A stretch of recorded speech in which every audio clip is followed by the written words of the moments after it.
नमस्कार दोस्तों। इंजीनियर भारत में आपका एक बार फिर से स्वागत है और आज की इस वीडियो में हम बात करने वाले हैं फ्लिन एनर्जी के फ्लिम स्लिन एमपीपीटी और पीडब्ल्यूएम सोलर इन्वर्टर के बारे में। दोनों ही इन्वर्टर बिल्कुल सेम कैपेसिटी के साथ में आते हैं, चाहे लोड की बात करें और चाहे सोलर पैनल सपोर्ट करने की कैपेसिटी की बात करें, लेकिन दोनों में काफ़ी ज़्यादा अंतर है और सबसे बड़ा अंतर है इनके प्राइस में। एक इन्वर्टर जो पीडब्ल्यूएम टेक्नोलॉजी वाला है वो आपको 25 से 30 हज़ार रुपये में मिल जाता है, वहीं जो एमपीपीटी वाला है वो आपको 45 से 50 हज़ार रुपये में मिल जाता है। तो जो एमपीपीटी वाला है उसमें ऐसा क्या खास है कि वो इतना महंगा है और पीडब्ल्यूएम वाला इतना सस्ता क्यों है?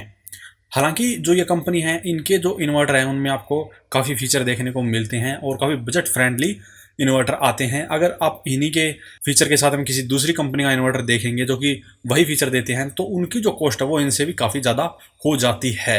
लेकिन यहाँ पे हम सबसे पहले बात करते हैं कि इनमें सिमिलैरिटी क्या है। तो ये दोनों ही 3 kVA के मॉडल हैं और दोनों ही 2 बैटरियों पर काम करते हैं। दूसरी कंपनियों में आपको ऐसे मॉडल नहीं देखने को मिलते हैं कि जो 3 kVA की कैपेसिटी के साथ में 2 बैटरियों पर काम करते हों। और इसमें एक और ख़ास बात है कि आप इनके ऊपर अगर बैटरी लगाना भी नहीं चाहते तो भी आप इनका इस्तेमाल कर सकते हैं। डायरेक्टली सोलर पैनल से ये आपके लोड को चला सकते हैं, लेकिन इसके लिए मैं आपको रिकमेंड नहीं करूँगा कि आप इनके ऊपर बैटरियाँ ना लगाएं। आप इनके ऊपर बैटरियाँ ज़रूर लगाएं क्योंकि जो सोलर पैनल से आने वाली सप्लाई होती है वो कम ज़्यादा होती रहती है। इसीलिए आप इनके ऊपर बैटरियों का इस्तेमाल ज़रूर करें ताकि जो आपका लोड है वो स्मूथली चलता रहे। तो लोड कैपेसिटी की बात करें तो 2400 वोल्ट तक का लोड आप इनके ऊपर चला सकते हैं और 1500 वोल्ट तक के पैनल लगा सकते हैं। लेकिन जो एमपीपीटी वाला है उस पर 1500 वोल्ट के पैनल लगाए हैं तो वो पीडब्ल्यूएम वाले से 30% एक्स्ट्रा पावर जनरेट करेगा। तो यहाँ पर एक बेनिफिट आपको एमपीपीटी वाले में ये मिलता है कि दोनों पर अगर आप सेम पैनल भी लगा देते हैं तब भी आपको एमपीपीटी वाला 30% एक्स्ट्रा पावर दे रहा है। तो यहाँ पे जो पैनल कैपेसिटी है वो आप देख सकते हैं 1500 ही वाट है, लेकिन जो लोड कैपेसिटी वो ज़्यादा है। तो अगर आप इसके ऊपर बैटरी का इस्तेमाल नहीं करते हैं और अगर आपको ज़्यादा लोड चलाना पड़ गया तो आपका लोड नहीं चलेगा, आपका जो इन्वर्टर है वो बंद हो जाएगा। इसीलिए मैं आपको बैटरी लगाने की सलाह देता हूँ। जो एमपीपीटी वाला है उसमें एक और खास बात यह है कि आप उसे पैरेलली कनेक्ट करके अपना लोड है वो बढ़ा सकते हैं। यहाँ पे ये एक तरह से मॉड्यूलर इन्वर्टर है, यानी कि अभी आपने 3 kVA का इन्वर्टर खरीद लिया है, बाद में अगर आपको ज़्यादा लोड चलाना पड़ता है तो आप 3 kVA का एक और इन्वर्टर पैरेलली कनेक्ट कर सकते हैं और अपना लोड है वो 5 किलोवाट तक चला सकते हैं। लेकिन जो पीडब्ल्यूएम टेक्नोलॉजी वाला है उसमें ऐसी कोई भी आपको फैसिलिटी नहीं मिलती है। अगर आपने अभी 3 kVA वाला खरीद लिया है पीडब्ल्यूएम टेक्नोलॉजी के साथ में और बाद में अगर आपको लोड बढ़ाना है तो आपको इन्वर्टर ही दूसरा लेना पड़ेगा। लेकिन ये जो एमपीपीटी वाला है उसमें आप नो इन्वर्टर तक पैरेलली कनेक्ट कर सकते हैं। तो यहाँ पे ये बहुत ज़्यादा बड़ा फ़ायदा है कि आपका जितना लोड आप धीरे धीरे बढ़ाते हैं, अगर मान लीजिए आप कोई बिज़नेस शुरू कर रहे हैं तो स्टार्टिंग में आपको इतना लोड चलाने की ज़रूरत नहीं पड़ती है क्योंकि आपके पास इतनी ज़्यादा मशीनें नहीं होती हैं। तो आप 1 या 2 इन्वर्टर से काम चला सकते हैं, लेकिन बाद में जैसे आपका बिज़नेस बढ़ता है तो आपको ज़्यादा लोड चलाने की आवश्यकता होती है। वैसे ही आप इसके पैरेलल में ज़्यादा इन्वर्टर कनेक्ट कर सकते हैं। लेकिन अगर बात करें प्राइस रेंज की तो जो पीडब्ल्यूएम वाला है वो काफ़ी सस्ता है। अगर आप उसके ऊपर ज़्यादा खर्चा कर देते हैं, यानी कि पीडब्ल्यूएम में ही अगर आप 5 kVA का इन्वर्टर खरीद लेते हैं तो उसके ऊपर आप पैनल भी ज़्यादा लगा सकते हैं और लोड भी ज़्यादा चला सकते हैं, जो कि एक एमपीपीटी वाले के मुकाबले ज़्यादा अच्छा रहता है।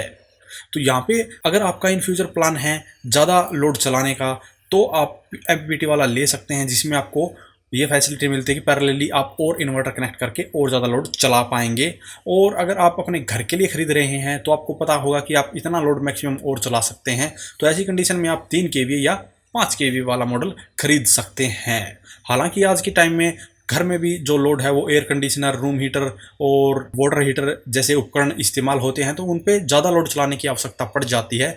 इसीलिए हमें ज़्यादा बड़ा इन्वर्टर लेने की ज़रूरत पड़ जाती है। तो इनके सिर्फ ये 2 ही मॉडल आते हैं। तो ऐसी कंडीशन में अगर आपको बाद में ज़्यादा लोड चलाना पड़ता है तो आपको और इन्वर्टर लगाना पड़ता है। तो यहाँ पे आपके पास में 2 रास्ते होते हैं, या तो आप इन्वर्टर ऐसा ले लीजिए जो कि पैरेलली कनेक्ट करके आप यूज कर सकते हैं, जैसा कि ये फ्लिन स्लिन एमपीपीटी वाला है। और अगर आप अपने पहले ही इन्वर्टर खरीदा हुआ है और एक और इन्वर्टर खरीद कर लगाना चाहते हैं तो दोनों की जो लाइन होगी आउटपुट की वो अलग रखिए और दोनों पर जो लोड है वो डिवाइड कर दीजिए, जिसके बारे में मैंने डिटेल में पूरा वीडियो बनाया है और वो आप देख सकते हैं, जिस पर मैंने आपको ये बताया था कि आप सिंगल बैटरी पर भी 3 इन्वर्टर कनेक्ट करके लोड वो चला सकते हैं। तो यहाँ पे उनके लिए यह बेनिफिशियल रहता है जिसको ज़्यादा बैटरियाँ नहीं लगानी है, यानी कि अगर आप 2 बैटरियों पर ज़्यादा बड़ा सिस्टम तैयार करना चाहते हैं तो आप ऐसा कर सकते हैं।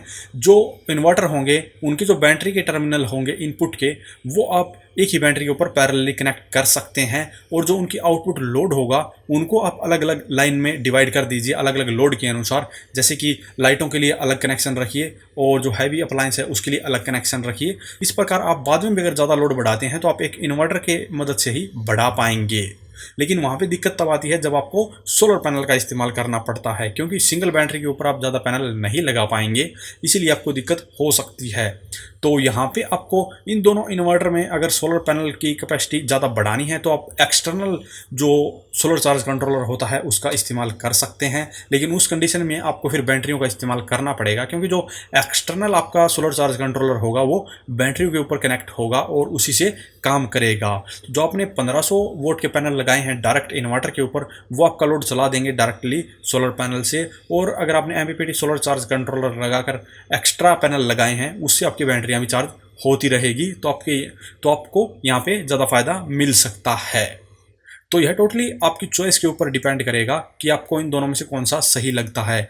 यहाँ पे अगर बजट फ्रेंडली इन्वर्टर की बात करें तो यहाँ पे जो PWM टेक्नोलॉजी वाला है वो ज़्यादा सही रहता है, क्योंकि जो PWM टेक्नोलॉजी है फ्लिन स्लिन कंपनी के अंदर वो इफिशियंट है, तो जिससे कि आपका जो सोलर पैनल से आने वाली सप्लाई है उसका इतना ज़्यादा लॉस नहीं होता है।